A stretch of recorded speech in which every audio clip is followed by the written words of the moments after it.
Value decrease करती है, that is known as depreciation. ठीक, अब हमारे पास सबसे पहले क्या बेसिक कुछ एक्सरसाइजेज हैं डेप्रिसिएशन कैलकुलेशन के लिए। ठीक है, उनको पहले अंडरस्टैंड करेंगे कि डेप्रिसिएशन कैलकुलेशन क्या होती है, and then after that we are going to study कि हमारे पास डिफरेंट पॉलिसीज और डिफरेंट मेथड्स हमारे पास जब क्वेश्चन में आते हैं तो हम उसको कैसे डील करेंगे। कि हमारे पास अगर वो क्वेश्चन में कहता है कि यार ये पॉलिसी लगाएं, ये मेथड लगाएं, so different they are 3 methods. ठीक है, हमने कौन कौन से पढ़ लिए? Straight line, reducing balance method and revaluation method. हमारे पास जो क्वेश्चंस में तो डेप्रिसिएशन कैलकुलेट करने के लिए जो 2 हमारे पास मेथड्स मेनली आ रहे होते हैं वो कौन कौन से होते हैं हमारे पास? एक स्ट्रेट लाइन और एक reducing, and there are 3 policies for calculating depreciation. ठीक है, हम तीनों चीजों को, मेथड्स को और पॉलिसीज को आज डिस्कस करेंगे कि मेथड्स क्या हैं और पॉलिसीज क्या हैं और उनको कैलकुलेट कैसे करते हैं। ठीक है, एक्सरसाइजेस हैं, ये 3 एक्सरसाइजेस मैंने इसको फॉर्मेट बना के दिया। ठीक है, हम एक एक्सरसाइज इसमें से करेंगे, बाकी 2 आप होमवर्क में करेंगे। इसी पेज के पीछे 2 एक्सरसाइजेस और हैं, उसमें से एक मैं कराऊंगा, एक आप होमवर्क में करेंगे। ठीक है, so will be understanding calculation today. हम आज इसकी कैलकुलेशन को समझने की कोशिश करेंगे कि कैलकुलेशन कैसे होती है। समझ आ रही है बात की? चलिए, exercise which I have structured, जो मैंने खुद इसको स्ट्रक्चर किया है उसको करवाते हैं। अब बाकी जो है हमारे पास आपको एक्सरसाइज है, आप होमवर्क में करेंगे। अब ये लास्ट वाली एक्सरसाइज मैं कराता हूँ। ठीक है, और इसके थ्रू कैलकुलेट करते हैं। हमारे पास एक ही डाटा है and according to this data, same data से हम स्ट्रेट लाइन भी कैलकुलेट करेंगे और रिड्यूसिंग बैलेंस मेथड भी कैलकुलेट करेंगे। स्ट्रेट लाइन मेथड क्या है? Straight line method is charged on the cost of the asset. Straight line किस पे चार्ज करते हैं? कॉस्ट ऑफ द एसेट पे चार्ज करते हैं। नोट्स आपके पास ऑलरेडी अवेलेबल है। ठीक है, हमने स्ट्रेट लाइन मेथड पढ़ा था। Straight line method is charged on the cost of the asset. ये फार्मूला हमारे पास स्ट्रेट लाइन या तो कॉस्ट के ऊपर परसेंटेज लगाएंगे, क्वेश्चन में गिवन होगी, क्वेश्चन में परसेंटेज गिवन होगी, कॉस्ट के ऊपर परसेंटेज लगा देंगे, या डेप्रिसिएशन के साथ अगर रेजिडुअल वैल्यू गिवन है। रेजिडुअल वैल्यू क्या होती है? The value on which we can sell the asset at the end of its life, कि जब उसकी लाइफ खत्म होगी एसेट की, हम जिस वैल्यू के ऊपर उसको सेल कर सकेंगे उसको हम क्या कहेंगे? Residual value. ठीक है, अब हम पहले स्ट्रेट लाइन मेथड से सॉल्व करते हैं, फिर रिड्यूसिंग बैलेंस मेथड से सॉल्व करेंगे। क्वेश्चन पे आते हैं। क्वेश्चन को देखो, क्वेश्चन क्या कहता है? अ फोटोकॉपियर कॉस्ट 12,500। कॉस्ट कितनी है? 12,500। ध्यान से समझना बेटा सारा। कौन सा का? लास्ट वाला 12,500 कॉस्ट है। It will be kept for 4 years। Life कितनी होगी? 4 years। And it can be scrap for 5120। तो 5120 क्या आ गई हमारे पास? इसकी रेजिडुअल वैल्यू। क्या आ गई हमारे पास? इसकी रेजिडुअल वैल्यू आ गई। ठीक है, याद रखना है, आइडेंटिफाई कर लें कि ये मेरी रेजिडुअल वैल्यू है, ये मेरी कॉस्ट आ गई 4 years, इसकी लाइफ आ गई। ठीक है, एंड देन उसने कहा G show calculations from the 2 methods. कौन कौन सा? Straight line and reducing balance method. ठीक है, दोनों में कैलकुलेशन का फर्क है, लेकिन अगर एंड आंसर देखें तो ये एक्सरसाइज के एंड पे फिर उसकी फर्दर चीजें एक्सप्लेन करते हैं। अब स्ट्रेट लाइन मेथड है हमारे पास। स्ट्रेट लाइन मेथड का फार्मूला क्या है हमारे पास? यहाँ पे जरा टॉप पे फार्मूला मैं लगा लेता हूँ। इधर देखिए बेटा, स्ट्रेट लाइन मेथड का फार्मूला क्या है? कॉस्ट, बेटा इधर ध्यान करें, multiply by cost minus residual value over life. Residual value over life. Cost कितनी है हमारे पास? It is 12,500। Residual value is 5120 and life is 4 years। तो हमारे पास इसकी डेप्रिसिएशन कितनी आ जाएगी? 18। यानी कि हर साल हम इस एसेट को 1845 से डेप्रिशिएट करेंगे। हर साल हम इस एसेट को 1845 से डेप्रिशिएट करेंगे। अगर रेजिडुअल वैल्यू ना होती तो हम क्या करते? इसी फार्मूला में एज बीइंग द स्टार्टर आप उसको 0 पुट कर लें। 12,500 minus 0 divided by 4, you will get the same answer। ठीक है, तो 12,500 minus residual value which is 5120 divided by 4 which is the life of the asset, हमारे पास आ गया 1845 depreciation for 1 year। अब हम इसको कैसे कैलकुलेट करेंगे? इधर देखिए बेटा, यहाँ पे ये ईयर 1 है। ठीक है, मैंने जो कॉलम्स बनाए हैं आप वहां पे ईयर लिखेंगे। ईयर 1 कॉस्ट कितनी कॉस्ट है इसकी? 12,500। लेस कर देंगे इसमें से डेप्रिसिएशन। कितनी डेप्रिसिएशन निकाली हमने? 1845। कितना आ जाएगा answer? 10655. 10655. So this is cost for year 2. This is cost for year 2. Less depreciation. फिर same depreciation is charged every year. Straight line का मतलब है same depreciation is charged every year. So 1845 फिर माइनस कर देंगे। कितना आंसर आएगा बेटा?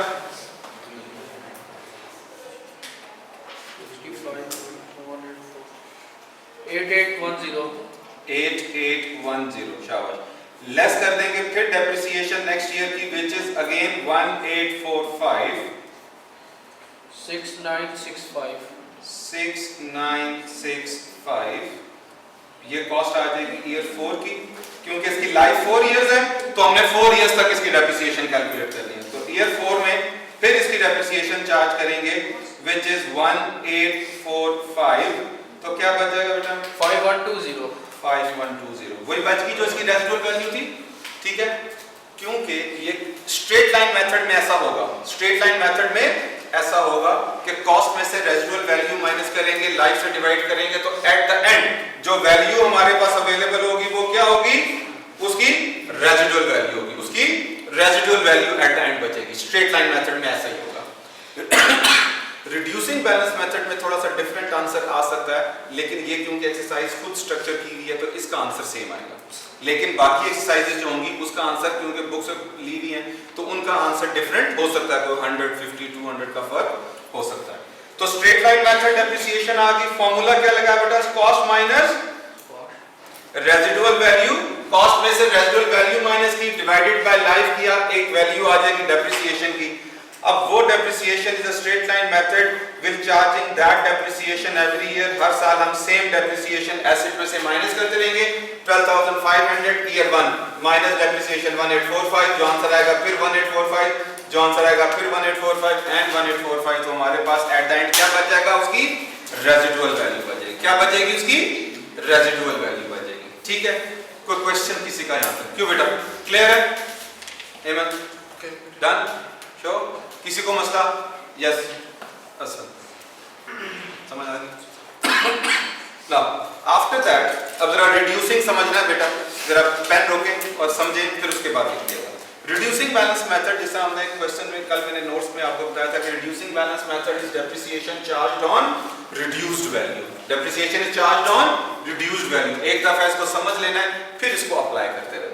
ठीक है, अब जरा बेटा देखें, कैलकुलेशन समझे, फिर उसके बाद अप्लाई करना। क्वेश्चन सेज कि कॉस्ट तो वही है और रिड्यूसिंग बैलेंस मेथड में परसेंटेज कितनी बताई है? 20%। ठीक है, अब याद रखना है रिड्यूसिंग बैलेंस मेथड में हम रेसिडुअल वैल्यू को माइनस नहीं करते। रिड्यूसिंग बैलेंस मेथड में रेसिडुअल वैल्यू को माइनस नहीं करते। सिंपली कहां से स्टार्ट करेंगे? Year 1 cost. कितनी कॉस्ट है बेटा? ध्यान से समझ लें, 12500। ठीक है, 12500।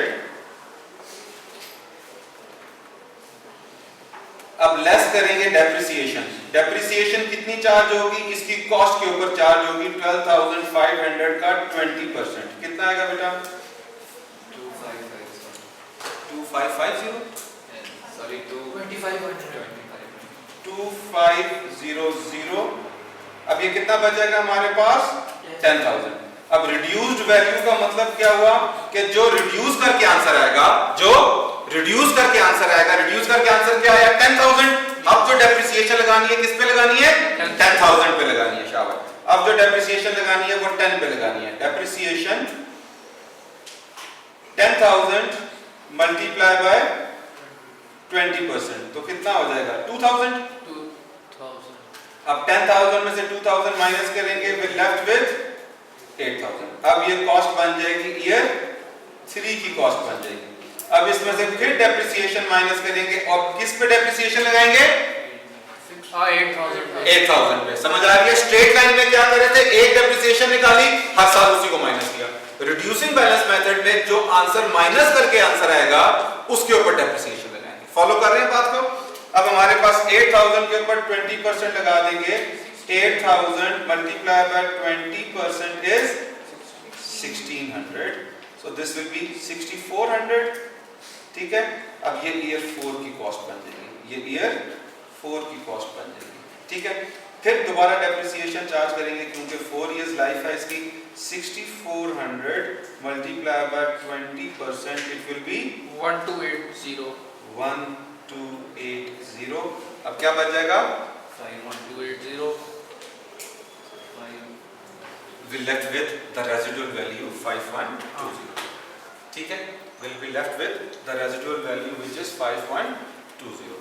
ये 5120 इसका आंसर मैं आपको बार बार बता रहा हूँ क्यों एग्जैक्ट आ रहा है, क्योंकि ये मैंने खुद स्ट्रक्चर की एक्सरसाइज।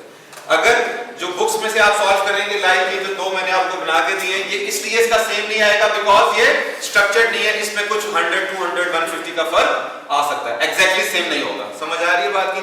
अगर इसका यहाँ पे रेजिडुअल वैल्यू 300 है तो माइट भी इसका आंसर 350 360 के करीब आ जाए।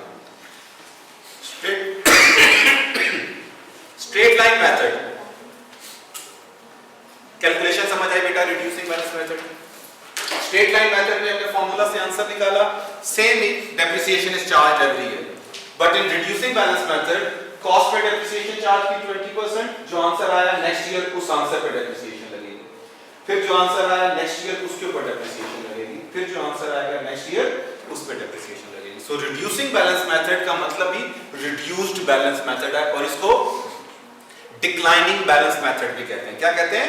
डिक्लाइनिंग बैलेंस मेथड भी कहते हैं कि आप जो डिक्लाइन यानी कि रिड्यूस करने के बाद जो वैल्यू आ रही है उस पे डेप्रिसिएशन चार्ज करेंगे, रिड्यूस करने के बाद जो वैल्यू आ रही है उस पे डेप्रिसिएशन चार्ज करेंगे। क्यों बेटा, यहां तक समझ आती है बात? किसी का कोई क्वेश्चन है तो पूछे, तो मैं अगले पॉइंट पे चलूं। सर वो जो आप कह रहे हैं कि डिफरेंट होगा बाकी क्वेश्चन, जी जी, मैं आपको क्वेश्चन करेंगे ना, आपको खुद ही समझ आ जाएगा। तो ये बाकी दो के डिफरेंट हो गए, वो उनके जो रेजिडुअल वैल्यू की आंसर फर्क आ सकता है 100% चांस नहीं। Straight line method clear, reducing balance method clear, कोई क्वेश्चन किसी का? बहुत बेसिक एक्सरसाइज है। अच्छा, अब यहाँ पे द क्वेश्चन अराइजेस, हमारे पास ऑलरेडी पास पेपर्स में इसके क्वेश्चंस अवेलेबल हैं। एक थ्योरी पोर्शन, थ्योरी का पार्ट पूछता है कि व्हाट इज द सिग्निफिकेंस, ध्यान से देखना बेटा सारे, अब जरा समझें फिर लिखिएगा। What is the significance of charging depreciation by straight line method और रिड्यूसिंग बैलेंस मेथड, यानी कि कौन से वजह है या कौन सा रीजन है कि हम किसी एसेट पे स्ट्रेट, क्योंकि डिफरेंट एसेट्स हैं, उन पे किसी पे स्ट्रेट लाइन लगेगी, किसी पे रिड्यूसिंग बैलेंस मेथड लगेगी। अब वो क्वेश्चन पूछता है कि व्हाई, क्या रीजन है हम किसी पे स्ट्रेट लाइन लगाएंगे और किसी पे रिड्यूसिंग बैलेंस मेथड लगाएंगे, ठीक है। और इसका आंसर जरा अच्छे तरीके से समझना है, मैं लिखवाता हूं। नाउ वी कैन सी, बेटा जरा ध्यान करें सारे, लिखना बंद करें सारे, इधर देखें। We can see every year same depreciation is being charged, every year same depreciation is being charged, ठीक है।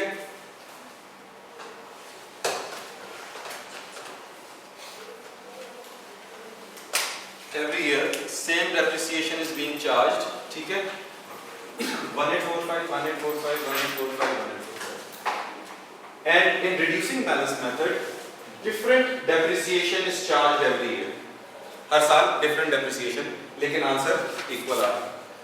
लेकिन एक और चीज कंसीडरेशन वाली क्या है, इसमें शुरू में डेप्रिसिएशन ज्यादा है और आहिस्ता आहिस्ता कम हो रही है। शुरू में डेप्रिसिएशन ज्यादा है, पहले साल लगेगी कितनी है 2500, नेक्स्ट ईयर 2000, फिर नेक्स्ट ईयर 1600, कम हो रही है डेप्रिसिएशन हर साल। अच्छा, अब इसका रीजन क्या है? अब कौन से एसेट्स ऐसे होंगे, ठीक है, depreciation is only charged on non current assets.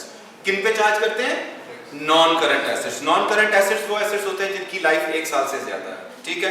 Motor vehicle, furniture, plant, equipment, ठीक है, ये वो एसेट्स जिनकी लाइफ 1 साल से ज्यादा है, ठीक है। किस पे डेप्रिसिएशन चार्ज नहीं करते?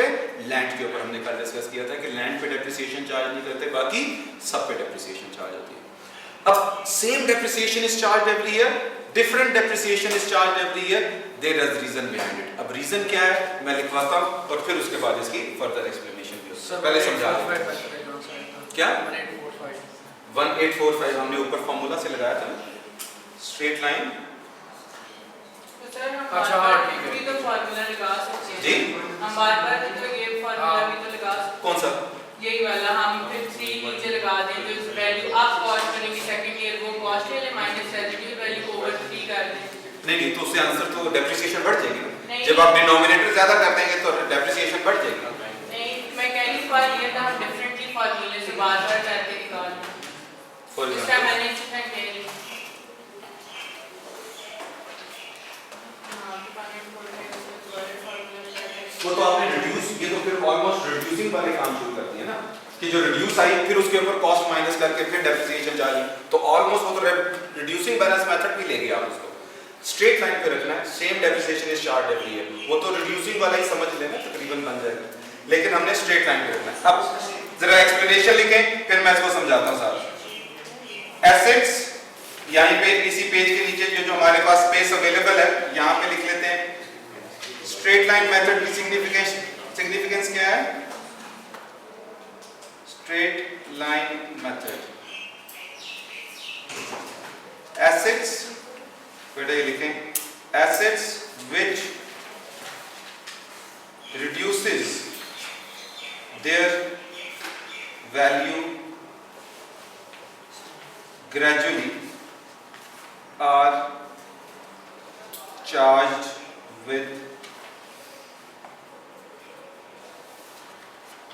straight line method. Assets which are reduces their value gradually, वो एसेट्स जो अपनी वैल्यू आहिस्ता आहिस्ता ग्रेजुअली डिक्रीज करते हैं, they are charge with straight line method. For example premises आहिस्ता आहिस्ता अपनी वैल्यू गिराएगा, एकदम तो नहीं गिरा देगा। इक्विपमेंट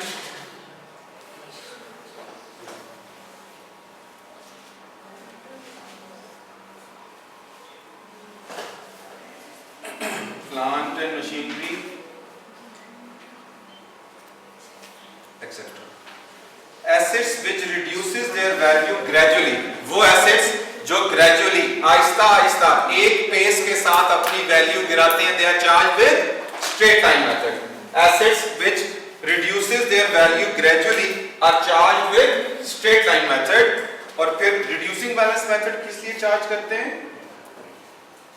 Reducing balance method, ठीक है, बहुत इंपॉर्टेंट है, ध्यान से देखिएगा बेटा। Assets which reduces their value more in their initial life than in their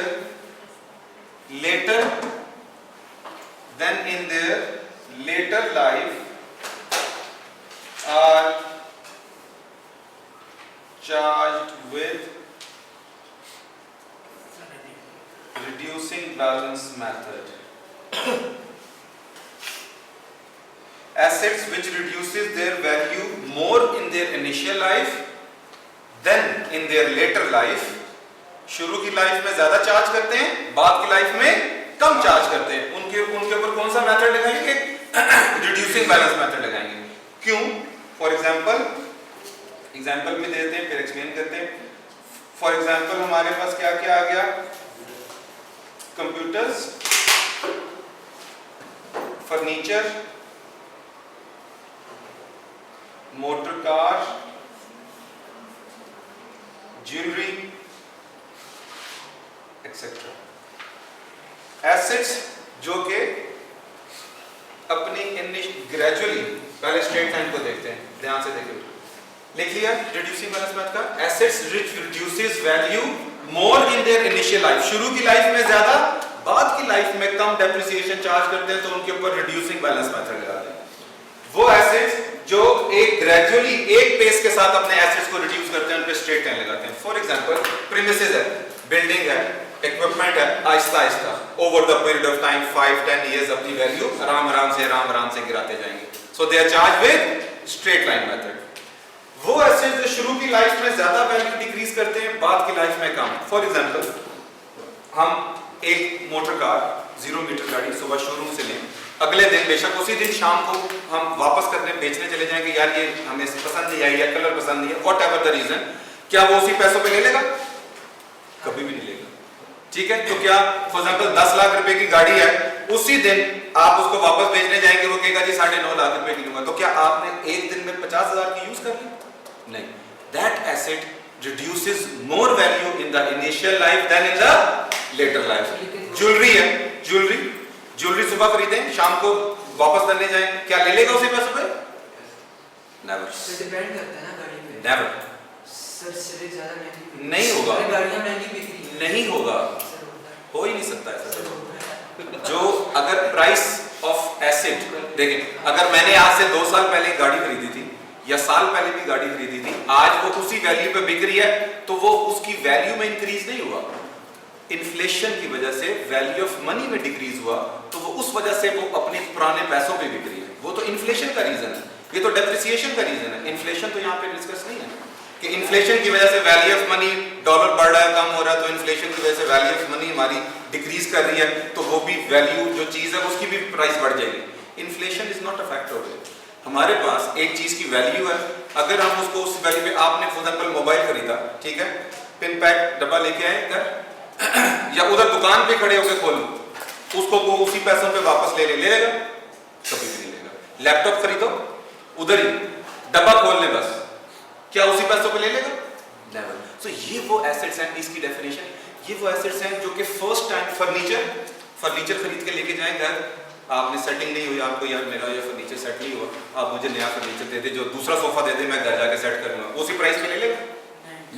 ये वो चीजें हैं जो एक दफा, ध्यान से जो एक दफा इस्तेमाल के साथ यूज्ड कहलाती हैं। एक दफा यूज के साथ यूज्ड कहलाती हैं। हम कहते हैं ना, ये कार यूज्ड है, सेकंड हैंड है, बेशक 2 दिन की इस्तेमाल हुई है।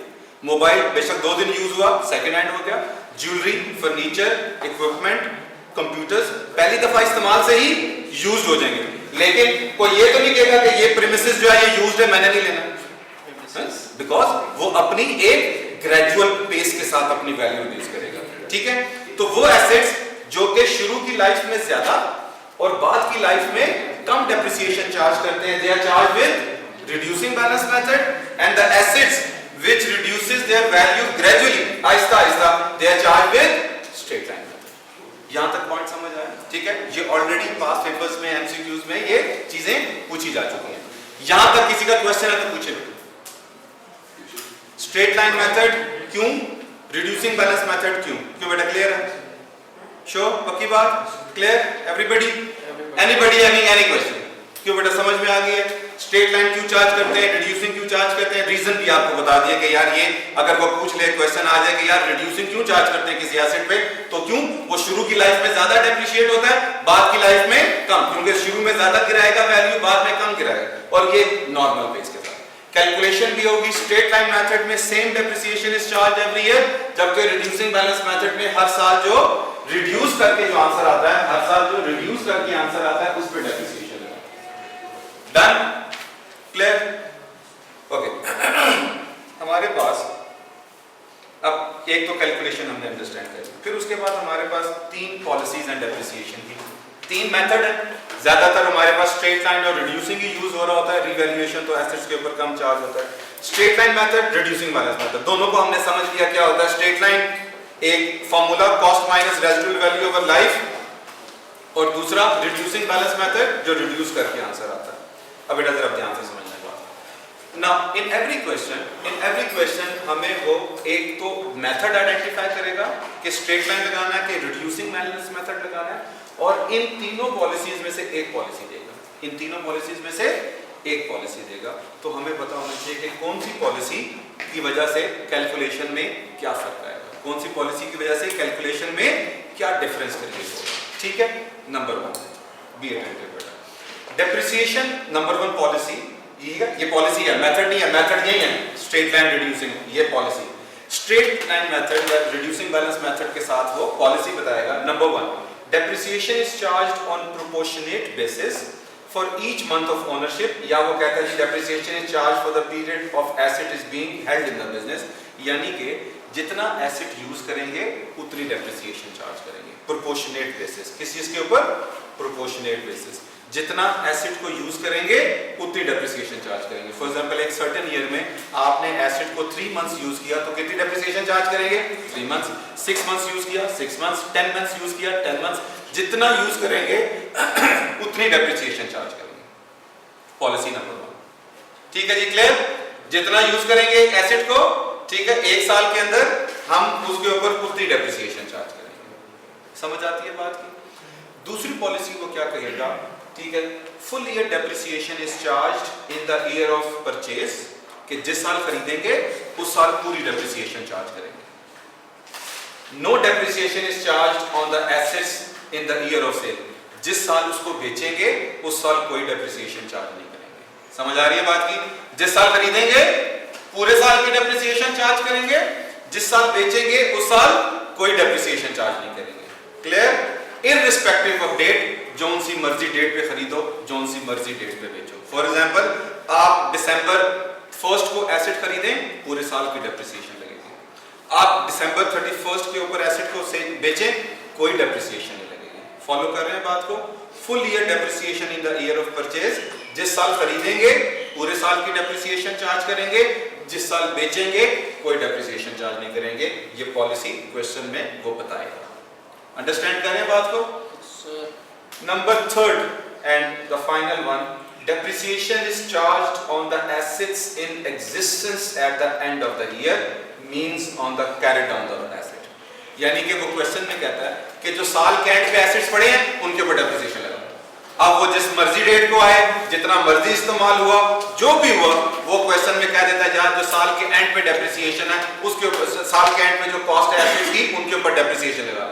तो साल के एंड पे एसेट्स का जो कैरी डाउन होगा, हम टी अकाउंट्स बनाएंगे, अभी नेक्स्ट क्लास में इसको भी समझेंगे टी अकाउंट्स कैसे बनेंगे, यानी कि जो हमारा एसेट्स का क्लोजिंग बैलेंस होगा उसके ऊपर डेप्रिसिएशन चार्ज करेंगे। So these are the 3 policies. Number 1, month to month basis, ठीक है, जितने मंथ्स यूज करेंगे उतनी depreciation. Number 2 policy, full year in the year of purchase and none in the year of sale, कि पूरे साल की डेप्रिसिएशन चार्ज करेंगे ईयर ऑफ परचेज में, और जिस साल बेचेंगे उस साल कोई डेप्रिसिएशन चार्ज नहीं करेंगे। And number 3, depreciation is charged on the assets in existence at the end of the year, कि जो साल के एंड पे हमारे पास assets available हैं उनके ऊपर हम depreciation charge करते हैं। क्यों बेटा, यहाँ तक बात समझ आती है? ये तीनों पॉलिसीज और इन दोनों मेथड में से एक को क्वेश्चन में बताएगा। यहाँ तक क्लियर है? हसन बेटा चेक करें। चल रहा है। ओके, अब पेज टर्न करें, एक एक्सरसाइज करते हैं, ठीक है, और एक मैं भी कराऊंगा, एक आप होमवर्क से करेंगे, ठीक है।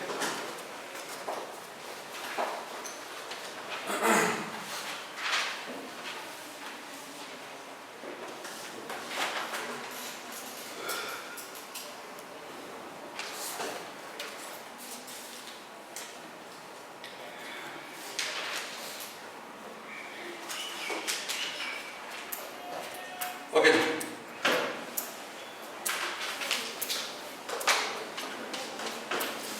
क्या कहता है हमारे पास, देखिए बेटा कैलकुलेशन कैसे होगी। This is based on the first policy, this is based on the first policy. Her policy का हम अलग अलग क्वेश्चन सॉल्व करेंगे ताकि हमें क्लियर पता चल जाए कि यार हर पॉलिसी से हमारी कैलकुलेशन पे क्या फर्क पड़ेगा। बेटा be attentive sir. A company which makes up its financial year annually on 31st December, 31st December पे हमारा साल खत्म होता है, provides for depreciation of its machinery at the rate of 15% per annum using the reducing balance method. On 31st December 2008, the machinery consisted of 3 items. हमारे पास 3 machines हैं, A, B, C। अगर question में उसने ना भी उसको A, B, C बोला हो, हम खुद उसको A, B, C बोल देंगे, ठीक है। Because the assets, ध्यान से समझिए बेटा, assets which are bought on different dates, हम उनकी depreciation different ही calculate करेंगे। समझ आ रही है बात की? जो assets different dates पे purchase होंगे उनकी depreciation भी differently calculate करेंगे, same नहीं हो सकती। रेट से